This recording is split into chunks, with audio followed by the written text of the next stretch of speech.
ഒരു പിടി അവലുമായി എന്നുള്ള പാട്ടൊക്കെയാണ് ഈ ശില്പം കാണുമ്പോൾ ഓർമ്മ വരുന്നത് കേട്ടോ.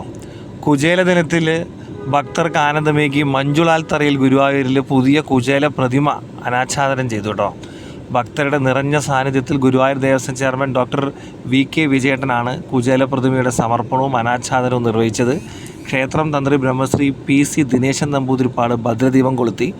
നവീകരിച്ച മഞ്ജുളാൽ തറയിൽ പുതിയ വെങ്കല ഗരുഡ ശില്പത്തിനരികെയാണ് പുതിയ കുചേല പ്രതിമ സ്ഥാപിച്ചത്. കുചേല ദിനത്തിൽ തന്നെ കുചേല പ്രതിമ സമർപ്പിക്കാനായതൊരു ഭഗവത് അനുഗ്രഹമായിട്ട് കരുതാം. ദേവസ്വം ഭരണസമിതിയുടെ ഇടപെടൽ ഇതിലൊക്കെ കാര്യമായിട്ട് ഉണ്ടായിട്ടുണ്ടെന്ന് പറയുന്നുണ്ട്. എന്തായാലും വെങ്കല ഗരുഡ ശില്പം വഴിപാടായി സമർപ്പിച്ച ചലച്ചിത്ര നിർമ്മാതാവ് വേണു കുന്നപ്പള്ളിയാണ് പുതിയ കുചേല ശില്പവും വഴിപാടായി നിർമ്മിച്ചിട്ടുള്ളത്. ഉണ്ണിക്കാനായിയാണ് ശില്പി.